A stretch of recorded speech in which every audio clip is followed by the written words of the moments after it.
No dia em que ele chegou em Portugal com toda a família, foi roubado por um motorista de Uber e ficou sem nenhum documento. Parecia um prenúncio de todas as dificuldades que viriam pela frente na vida do Feu Fernandes.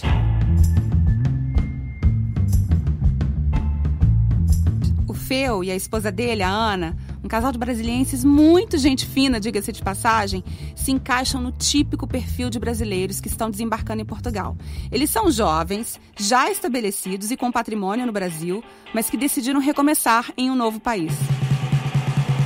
Eles trazem 2 filhas pequenas e o sonho de abrir um box de crossfit. Olha que legal, voltado para a terceira idade, isso aqui em Lisboa. Hoje esse sonho já está bem próximo de virar realidade, mas o Feu e a Ana enfrentaram de perto uma tremenda burocracia, uma imensa lentidão para tirar licenças e autorizações e a dificuldade de validar o diploma brasileiro por aqui. Você é pessimista. Eu falei, não sou pessimista. Eu tenho que pensar no pior cenário. Até agora a gente tomou muita pancada. Então, se você está preparado para o pior, que vier é lucro. Pode ser que dê certo, mas e se, né? Não é fácil, eu já tentei desistir, já falei, chega, pra mim não dá mais. E a Ana, não, nós vamos mais um pouco. E aí depois a Ana, chega, eu não quero mais. Eu falei, não, agora sou eu que quero mais um pouco. Nesse episódio, o Feu abre o jogo numa conversa corajosa de quem alterna resiliência e muita determinação para manter o foco de empreender em Portugal. E manter o alto astral, mais importante. Eu sou Tina Vieira. Eu sou Kizzy Magalhães. E você está escutando o podcast Terra à Vista. Gravado aqui em Portugal, diretamente de Lisboa.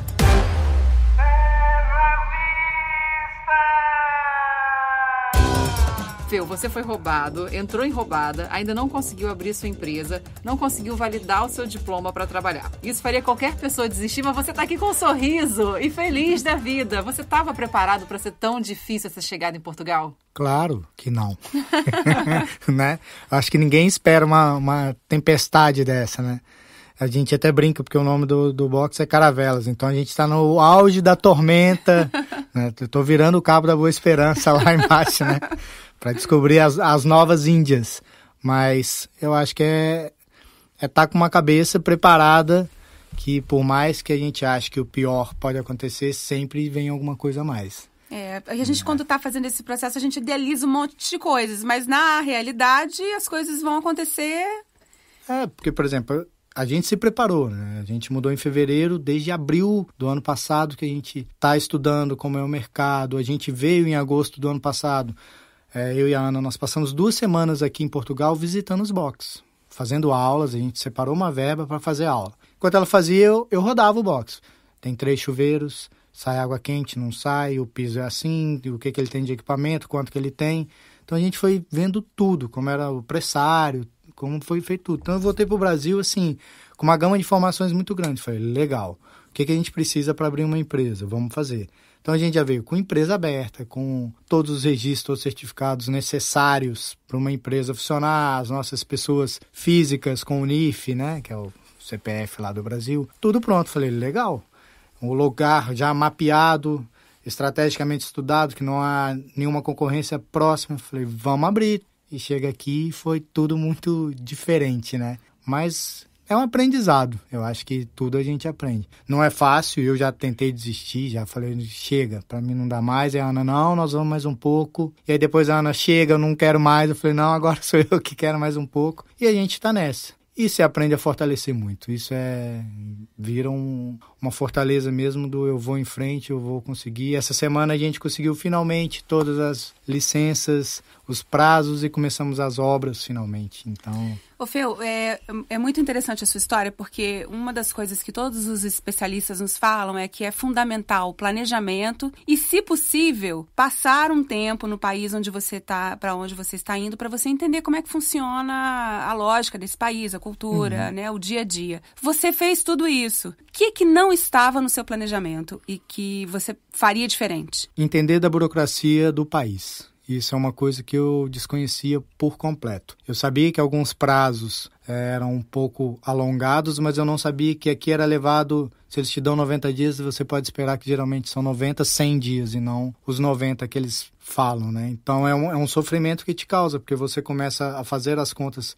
Com 90 dias eu tenho esse documento, então eu já posso dar o passo seguinte. E nem sempre é assim. Você tem uma série de licenças que eles te pedem e você tem que cumprir e é demorado. Mas você já sabia que ia precisar de todas essas licenças ou você foi descobrindo à medida que você foi encontrando os lugares? Como é que foi isso? Eu sempre procurei lugares que tivessem a licença de serviço, que é o que eu preciso. E a partir daí você tem que ter um projeto arquitetônico aprovado por arquitetos, assinado por arquitetos. Para apresentar na Câmara de Lisboa, apresentar na Câmara. E aí dentro desse projeto eu tenho que ter um engenheiro que me dê o laudo de acústica, um engenheiro que dê a VAC, que é ventilação do espaço, quantas pessoas vão suportar. Eu preciso ter um de segurança. Então é uma série de licenças que eu fui descobrindo com o tempo para montar esse projeto para a Câmara. E isso atrasou o seu projeto em quanto tempo? No mínimo 4 meses. Até o momento, 4 meses. Feu, e isso tem impacto financeiro, porque a gente, quando fala de planejamento, ele também passa por um planejamento financeiro. Você precisa ter uma poupança que te diga, olha, não, eu vou para colocar meu projeto de pé, eu preciso de 6 meses. Isso teve um impacto financeiro importante. Sim, muito. No seu caso, foi com um box de CrossFit, mas eu acho que isso seria um problema que qualquer outro empreendedor poderia passar. Qualquer outro. E assim,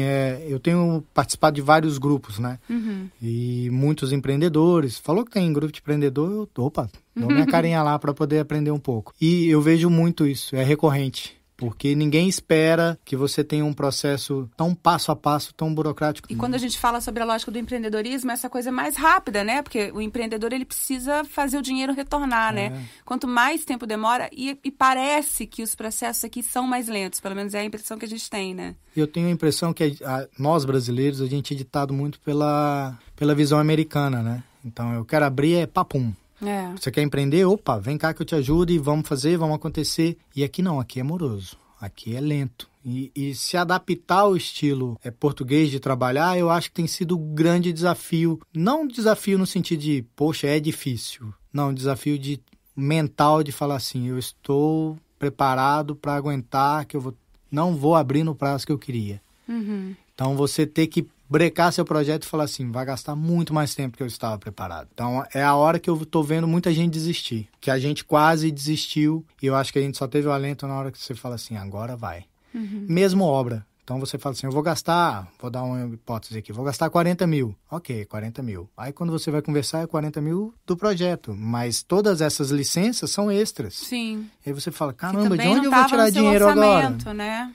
E aí você se reinventa para poder, poxa, eu vou tirar daqui, vou tirar dali, hoje a gente não vai jantar fora, vamos tomar um vinho de 5 euros em vez de tomar um mais caro. E são essas coisas que a gente vai se reinventando, né?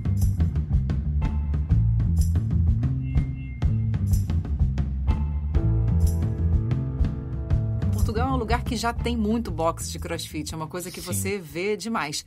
Mais um box para a terceira idade, foi aí que você teve a sacada de ter um diferencial? Na verdade, a gente pensou em 2 coisas distintas. Aula de condicionamento físico para a terceira idade, que não era uma coisa que estava no nosso planejamento. Quando a gente veio a campo, que o CrossFit aqui ele ainda está numa crescente, né? A Europa ainda é o único continente que o CrossFit ainda, em número de abertura de box, ele continua na ascendente. Nos assustou a quantidade de idosos que tem nessa cidade. Falei, cara, por que não fazer uma aula para eles? Né? Diferente do Brasil, a gente vê pessoas de 80 anos que estão lá com a sua muletinha. Sim. Eu acho que a maior concentração de muleta que eu vi na minha vida foi aqui. E eles vão no supermercado sozinho, eles vão à missa sozinho. Falei, por que não criar uma atividade que dê uma qualidade de vida, uma independência maior para esse público, né? Agora, é muito interessante, né? É uma coisa que só foi possível porque você veio, viu e entendeu uma realidade que talvez não tivesse lá no Brasil na sua cabeça, né? Eu acho que para quem quer empreender, você tem em outro país, você tem que estar lá. Você tem que passar um tempinho lá e assim, é imersão total. Você não veio para fazer turismo. A gente ficou 2 semanas, eu falei com a Ana, sábado e domingo, antes de ir embora, eu falei, agora vamos tomar um chopinho, vamos subir naquele ônibus vermelho e dar uma andada para Lisboa. E uma coisa que eu achei muito legal aqui, o português é muito acessível para a informação. Ele fala, aqui é assim que funciona, não tenta por esse caminho. A gente treina num box que as pessoas são maravilhosas, assim, eles recebem a gente, e mesmo sabendo que é concorrência... vocês vão ser concorrentes, né? Eles... vamos trocar, a gente pode fazer um tratado de parceria, de ser boxe irmão, a gente fazer evento aqui lá. Eu falei, cara, é tudo que eu quero. Então, a relação é saudável nesse meio. Você falou que participa de vários grupos de empreendedores aqui. O que você percebe na cabeça desse empreendedor brasileiro? Ele chega aqui e está empreendendo porque a gente sabe aqui que o mercado de trabalho aqui não é bom. E muitas pessoas estão sendo levadas a empreender porque precisam gerar algum tipo de renda. O que você percebe nesses grupos de empreendedorismo? Que é a mesma coisa que eu cheguei e tive. Você acha que é mais simples e não é. Porque a noção que o brasileiro chega e arruma um emprego fácil. Arruma, você vai ser garçom, você vai trabalhar na construção civil. Tudo bem que aqui não há aquela defasagem de salário igual a gente vê no Brasil. Mas você arrumar um emprego dentro da sua área de atuação não é nada fácil. Nada fácil. É bem complicado. Então, o que eu tô vendo as pessoas estão abrindo a cabeça no sentido de... Opa, eu sou dentista. Tá, mas às vezes eu não vou conseguir mexer com dentista. Eu vou mexer com Uber. Eu vou ter uma frota de 3, 4 carros para trabalhar para mim. Ou eu vou me associar e abrir um restaurante. Eu vou fazer coisas que ele nunca imaginou que talvez ele precisasse fazer para ter um negócio aqui, né, rodando. Diz que Portugal é um lugar melhor para se investir do que para trabalhar. E eu concordo plenamente com isso, porque é difícil entrar no mercado de trabalho. E a visão que quem tá no Brasil tem, tá morando na Europa, tá rico, nossa. Tá ganhando em euro. Tá ganhando em euro, vem gastar em euro, poder manter também. Falando em mercado de trabalho e falando que você e a sua esposa rodaram bastante, pesquisaram bastante, você consegue passar pra gente alguns exemplos de salários que ganha, por exemplo, um professor de educação física aqui em Portugal? A média que a gente tem visto nos boxes de CrossFit é de 10 a 15 euros por aula que eles recebem, né? Isso então, no final do mês daria o quê? Uns 800 a 1.000 euros. Pensando numa jornada de ali 3, 4 horas. Né? Se ele fizer maior, ele pode chegar a 2.500, alguma coisa assim. Mas é um ritmo alucinante, que não é uma coisa muito tranquila. Bacana de fazer, né? Tanto que, por exemplo, a gente vai abrir, eu e a Ana no começo. Então, eu dou uma aula, ela descansa, eu dou outra. Eu dou uma aula, ela descansa, eu dou outra. E a gente mexeu na grade. A gente falou, a gente precisa ter uma grade de 7, 8 horas de aulas, para cada um dar 4, porque tem criança, você tem aquela jornada em casa que ninguém lembra que é tão pesada quanto, né? Uma aula de CrossFit. Pô, mais pesada. Com certeza. A minha pequenininha é um furacão, eu falo com ela, falei... O dia que alguém quiser Carreguei 20 pegar pneus pesado, agora. O dia que alguém quiser pegar pesado, fica uma horinha com ela. Aí vai ver o que é duro. E um personal trainer? O personal aqui na casa é de 25 a 30. Óbvio que tem pessoas que cobram 50, 55, mas é um cara que já tem uma bagagem e uma estruturação de nome, de clientes mais forte. O que eu vejo real é nisso aí, de 25, 30, às vezes cobram menos, mas é nessa faixa. Comparando com o Brasil, financeiramente, vale a pena vir ser professor personal? Aqui é uma área muito incipiente, assim, eles procuram muito. O que eu vejo nas grandes redes aqui, como a Homes, Place, a Solinka, é um destaque muito dos brasileiros. Isso é uma realidade. O difícil é você conseguir se manter até você ter equivalência, até você ter os processos legais. Aqui você não trabalha se você não tem. Você pode dar uma aula isolada ou outra, mas você não trabalha se você não tiver a documentação. A gente já vai falar da equivalência. Só para terminar a questão dos custos, para você empreender e abrir um negócio de médio porte, qual é o valor que você precisa ter para investir? Vou te dar o meu exemplo, tá? Na casa de 80, 90 mil euros. Isso não estamos é falando barato. de uma coisa... Pequena. Tamanho pequeno, médio. Isso está incluído todas as licenças, as obras, o planejamento? Sim. Feu, e qual é o tempo de retorno desse seu investimento? Esse é um grande X, né? Pelo que a gente vê nos outros boxes, eu vou levar aí uns 2, 3 anos. A gente acredita que a entrada vai ser muito forte. Porque tem sido assim, nos concorrentes que a gente tem acompanhado de perto a abertura.